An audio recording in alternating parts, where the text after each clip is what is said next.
Folks, the last 24 hours have been extremely stressful. Yesterday, I woke up bright and early, 6 a.m., and I went to the airport, flew across the country, and I went on the Lex Fridman podcast. Some of you may know him, some of you may not. Doesn't matter. Great guy, great podcast. And then I woke up at 6 a.m. again, and I flew back to New York City. I've been all over the United States, and you probably didn't even realize, all right? Because I've still been on the grind. I sat right back here, and I recorded a video, and I haven't been able to post it. If you see this right now, I have, in fact, been able to post it finally, somehow. Emergency. Left the house, found some internet somewhere. I thought my internet was being throttled. I thought I was being shadow banned from YouTube. Did I say something? Did I offend somebody? I don't know. But I've been in a panic, all right? And I decided to record this intro as an intro before the actual video comes out. So if you're seeing this, we made it. We survived. We did not get banned. Oh, I'm stressed. Anyway, enjoy the video. Ladies and gentlemen, in case you missed it, about a month ago, Chess.com and Play Magnus announced that they would be merging, essentially. Chess.com would be buying out the shares of Play Magnus, and they would be becoming one entity. Now, why am I starting off a video like that? First of all, do you like my shirt? Thank you very much. I like it as well. I'm starting the video off like that because we never really saw Magnus Carlsen playing in a lot of Chess.com events. Not in the Speed Chess Championship, not in the Title Tuesday, not in the Global Championship, right? But now that Chess.com and Play Magnus are working together, we will be seeing it a lot. And yesterday, we finally got to see Magnus and Hikaru play not one, but two Blitz games, because there was two different Title Tuesdays, right? This is the amazing thing now. We get two Title Tuesdays every single Tuesday. It used to just be one a month. It's amazing to see how much chess has grown. In this video, I'm going to take you through those two games. They were epic battles from start to finish, and then I'll tell you how the results of the day ended, and yeah. And by the way, in case I sound tired or say some stupid jokes, my legal defense is the fact that yesterday I got on a plane at 9 a.m. I flew halfway across the country. I recorded a podcast with Lex Fridman. Some of you may know him, some of you may not. Very, very good podcast, highly recommended. And then I woke up at 6 a.m. and I flew home today. And I got home and now I'm making this video. So the grind never stops. I hope you appreciate it. By the way, huge announcement coming tomorrow. Huge announcement. So this was game number one. Magnus began with an English, and notice that both of them are over 3,200. It's just, folks, it doesn't even get better than this. This is like watching the two goats of speed chess battle. Anyway, c4, knight f6. Magnus plays an English. He plays bishop g2, right? Hikaru, rather than playing this, Magnus would have loved this, because this leads to a lot of super dynamic positions, very imbalanced. It's like a grappling match.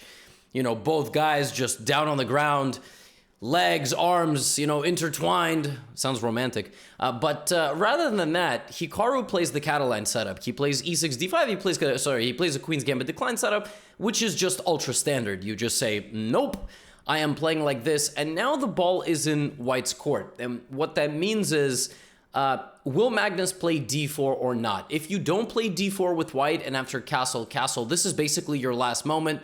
If you ain't going d4, you're going to go b3. This is known as the Neo-Catalan, and it allows Black to play c5 or b6 or this move, right? If Black himself plays this move, position becomes incredibly imbalanced. White tries to fight with this, and so on and so forth. But now we have d4 and castles. And obviously, Magnus has recently added the Catalan to his toolbox. He played it in the World Championship in that legendary Game 6. He has played it a lot in classical events as of late. But here he plays a massive sideline. And that's the interesting thing about seeing these guys play in completely meaningless Blitz games. Because Title Tuesday has a little bit of prestige, but compared to other Blitz tournaments or Rapid or Classical, obviously, they're meaningless. I mean, no disrespect, chess.com, all right? But compared to the other stuff, you're not going to tell me it's comparable to the World Blitz Championship or something like that, or the Sinkfield Cup or the Rapid and Blitz, right? So here you get to see them mess around. And Queen b3 from Magnus. Now, you might say, Levy, I don't get it. What's so special about that move? Well, there is a sideline in the Catalan Queen c2. The point of Queen c2 is that after dc Queen c4, White got what they wanted without actually wasting any time. What I mean by that is normally White has to go like this, and then a6, and then they hit the queen. Or, for example, Queen c2, a6, a4 is something White has to play to prevent b5. But by going queen b3, you sidestep that process. Hikaru plays c5. Now, Dingley Ren played this once against Hikaru in 2020, so Hikaru is well familiar. C takes d5, and now, rather than taking with the pawn and opening his bishop, rather than taking with the queen and trading queens off, and rather than taking with the knight and getting a knight in the center, Hikaru plays cd5, cd4, which is a novelty. Looked in the database. This has never been played before. So Hikaru just completely disregards the pawn, and after de6, I think Hikaru was going to sacrifice this pawn. I think that was his prep. And then not only that, he would have played this move. You say, what the? Queen c6. Yeah, rook c8 and white loses. So, very, very bad stuff here for white. So, cool idea by Hikaru. I mean, it's crazy how much prep these guys have in basically any line.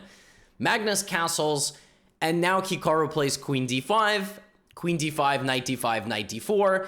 And in this position, let's say black is afraid of damaging his pawn structure, right? And instead of that, he wastes a moment to play bishop d7. White immediately will jump on that. And after knight takes c3, I'm actually not going to take. I'm going to go here.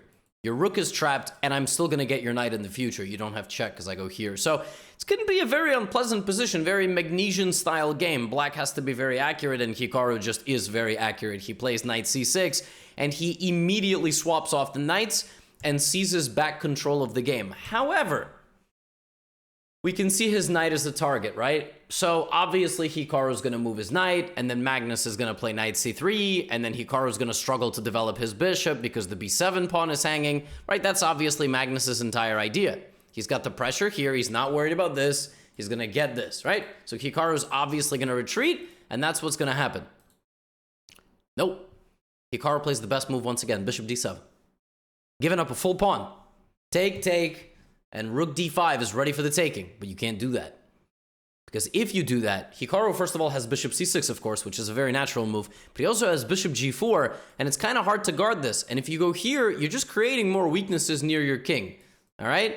If something like rook back to d1, black even has this move, and just look at this position. You're really going to argue here that white is a pawn up? It doesn't feel that way when white literally hasn't moved these three pieces in the first 18 moves of the game. That Magnus is not a guy to be like, well, I'm up a pawn, so L bozo plus ratio. I don't think he communicates with people like that either. And so what does Magnus do? Well, he's like, I mean, if I don't develop right now, I'm going to get into a worse position.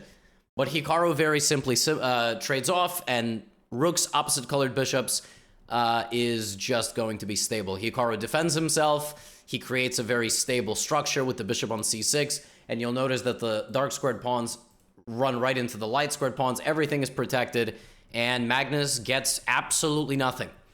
Just completely neutralized with the white pieces, with epic preparation, and I guess just overall play by Hikaru. Hikaru went on to win the morning title Tuesday while Magnus was playing. So he held Magnus to a relatively effortless draw. Maybe he would disagree if it was effortless, but it sure as hell looked effortless. And he won the tournament too. Also, I think after the first tournament in this event, Magnus tweeted and said, chess.com, how do you give me 4 games with white and 7 games with black in a tournament? I'm going to cancel my diamond membership and I'm never coming back. Unfortunately, or fortunately, that was short-lived, as Magnus then proceeded to return for the evening event. A lot of people thought that was serious. It wasn't. It is weird, though, to get 7 out of 11 games with black. It should be 6-5. So I don't know how the pairing algorithm works exactly. In chess, you don't play the same color ever 3 times in a row, excuse me. So if you've played 2 games with black in a row, you're not going to get black again. It's not allowed. Too much of a disadvantage. And I think it's also not allowed that if you've played black twice already, once at some point in the tournament, you can't do it again. But I'm not 100% sure about that. Anyway, whatever. They met later in the day. Hikaru played e4, and Magnus went g6. And you know what the best part is? Hikaru plays g6.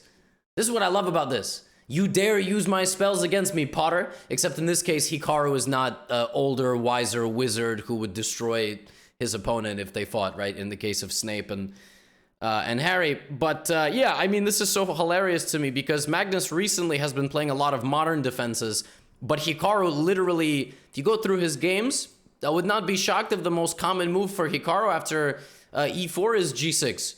and bishop g7 online. So this is just hilarious. So what does Hikaru do? He plays h4. He just shoots the cannon directly at Magnus. He's like, well, Prague did it, so I'll do it. Magnus says, nope, I'm not going to let you have any fun. Because let's not forget, there was a game where Prague sacrificed the knight against him. It was something like this. Something like this, and Prague took on h5. And actually, you see the evaluation. Despite sacrificing a rook, white is better. It's like, because the computer doesn't understand how black is supposed to get the rook activated. The rook doesn't really take part in the game. It's a very interesting concept. Hikaru plays knight h3, and here Magnus just immediately takes this knight. He's not in the business of allowing the horse to graze on the g5 square and apply pressure. He just gets rid of it, and then he puts his knight there, so now his bishop isn't blocked. Hikaru goes here and here.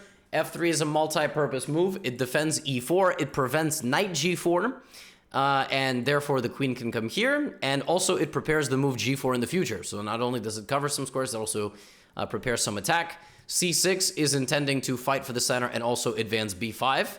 Queen d2. And what's funny is that, like, this move order had never been reached in a game, but then the game transposed. So this position has happened in the past. And Magnus plays b4.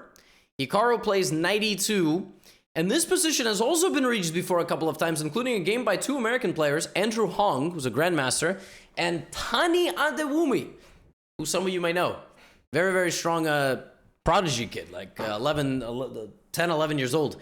And in that game, I think Tani played queen a5 and went on to lose, but it had nothing to do with the game. I don't think he won the game. I'm pretty sure he ended up losing the game, but that might be incorrect. But I do remember he played queen a5. In this game, Magnus plays a5, which is the best move, defending the pawn and also threatening to advance like this. Hikaru plays king b1, which is just always a useful move, defending the a2 pawn. Knight c1 is a thing in the future. And Magnus castles.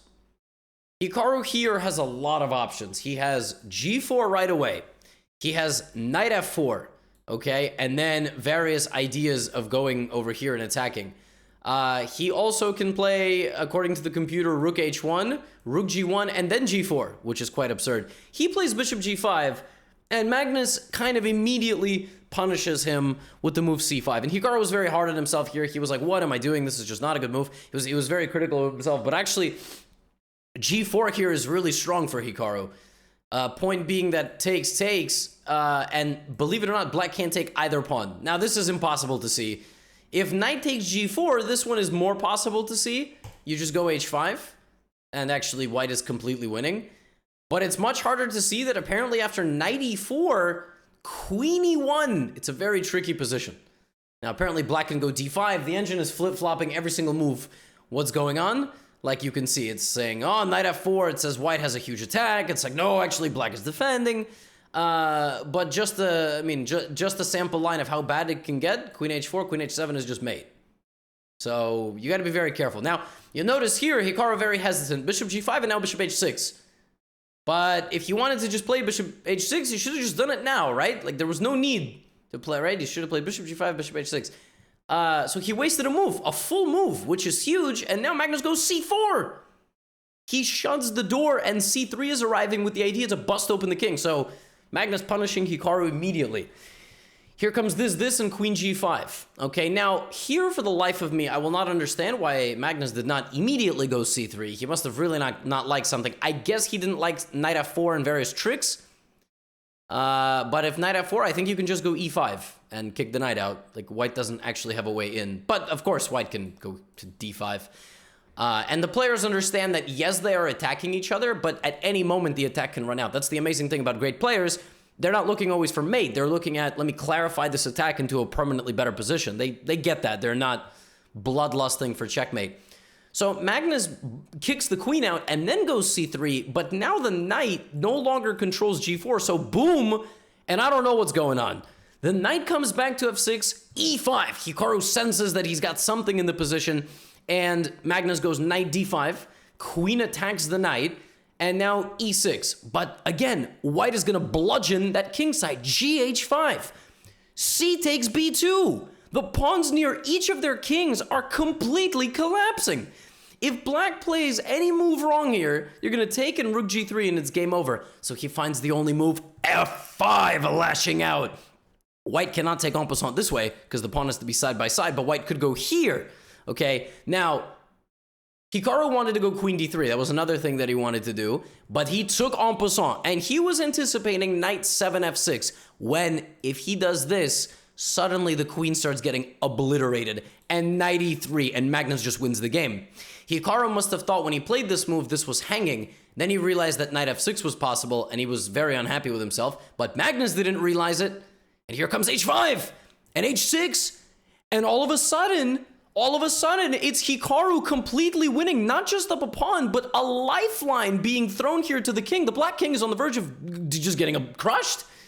Magnus also can't trade queens so quickly because take, and like I said, they are looking always to get into endgames where they're winning. You use the attack and now you're 2 pawns up. So we go back, knight f6, knight b6, sorry, bishop g2, rook h6, Magnus creating a barrier, queen d3, rook c8, and Hikaru takes the knight and gets in with his queen. Look at him.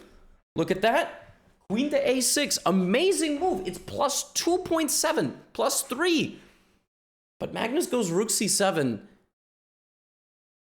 And here Hikaru kind of loses his mind a little bit. Like, I didn't exactly understand what was going on. I mean, I think it's just a lot of pressure, a lot of nerves playing Magnus.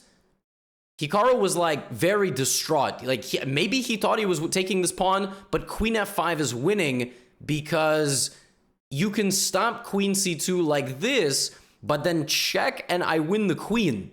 And maybe Hikaru saw that and got really mad at himself, and he just played this move and then ended up trading queens. But this is just a free pawn, and he realized that after he played the move. I mean, I think just must have been the stress and the nerves of the situation. He was like, wait, how did I just not take on d6? That was why I thought Hikaru played this. I just thought he was going to go here and here. And then all of a sudden he just backed out. And that just must be what happens when you play Magnus. So Magnus trades into this rook endgame where the white king has been buried in the sand at the beach, cannot move. And now white is still playing for a win, but has to find the right idea. The right idea here is rook e3 and d5. Hikaru does it this way. And now e takes d5, rook d5. And rather than sitting passively, this is the way you lose endgames, folks.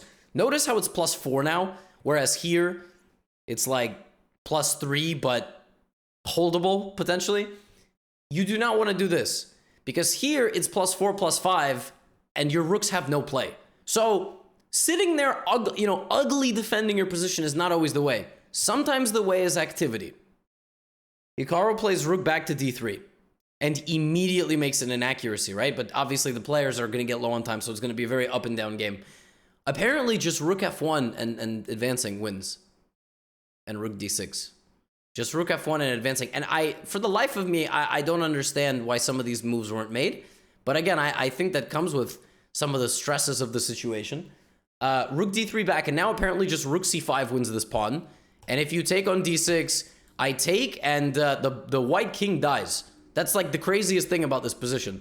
So d5, f5, d4, look at this barrier.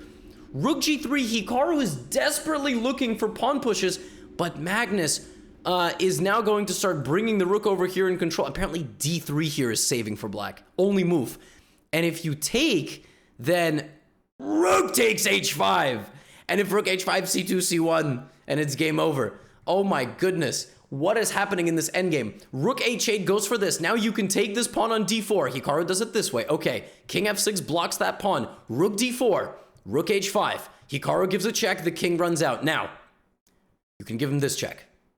King runs here. Look at the eval. Hikaru is completely dominating Magnus Carlsen. Now, folks, if you have a passed pawn, there's a very high chance pushing it wins. This is a winning move. This move wins the game. Rook h1. White can defend this rook. You don't have to take. You can just come back. Hikaru wins this game with his eyes closed. If g7 and something like rook takes f5, this is check, and then you take the queen. If g7 and something like rook g8, to be honest, it doesn't even matter, but something like rook g6 and push. Hikaru doesn't go g7. He plays rook e1. Remember, low time. Suddenly, Magnus doesn't let the pawn move. Suddenly, we have an a-pawn dance. We have king a2. We have rook g2. King b1. Rook f8. But now the pawns can't move. Hikaru trades the rooks because obviously he's winning. He's 2 pawns up. King e... Wait a minute. Wait a minute. Oh, no. Okay, but now Hikaru's going to win all the other pawns, right? He's got to be winning here still. Oh my gosh, Hikaru's maybe messed this up. Because we know King Rook Pawn versus King Rook is a draw, especially when it's all on the same side. All right? And Hikaru continues to try. He cuts the king off. All right, he's bringing his king, but now look at Magnus. Magnus knows this is a draw. And this is the craziest thing about chess. A and C, F and H is a draw. I don't know if you knew that, but you learned something today. And Magnus is going to show how to draw it. You keep your king active, ideally out here. Don't try to cross over this way. And the rook needs to go to the opposite corner to be ready for back checks and side checks. And as long as the pawns are far enough back, they're not advanced yet, there's no way to win. All right? Rook b1 check, rook back. Rook d5, and now the king walks up. Now, can you take on a4? Can you play king a4 here? What do you think? Yeah. And from the depths of a +10 advantage, emerged Magnus Carlsen, but he decided to throw it one more time.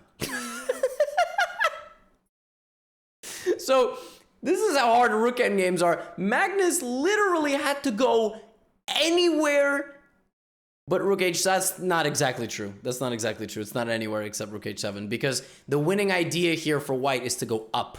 It's not to go out, but it's to go up, which is why you have to go rook h8. And the point is king d7 and trying to push the pawn. Now my king could actually get closer. So king b6 and like this. It's not quite true. Rook h7 was a mistake, but if you had played rook h1, king c8 still wins. And the point is that short side defense now fails because rook h2, and I'm gonna build the bridge. Like I'm actually not even exactly going to build the bridge because my rook does not even have to cover checks. I'm just gonna run out. It's not about bridge building here. There's two ways to defend this position. Sometimes it's running out with your king like this and covering with the rook, and other times the rook goes all the way to the back rank and has already cleared the promotion square. Sometimes my mouth just moves faster than my brain. But I already apologize for that. I'm running on like 5 hours of sleep. So on move 75, Magnus decided one more time that he was gonna throw the game. And Hikaru decided to do king d8. And the reason why this is now a draw once again is because the king gets to b6. King c8 was winning, which is so counterintuitive, right? Like, why would you go here and get checked again? Well, because now you can block. And if rook h7 cutting everything off, c7, king b6, check, and then white wins. They drew.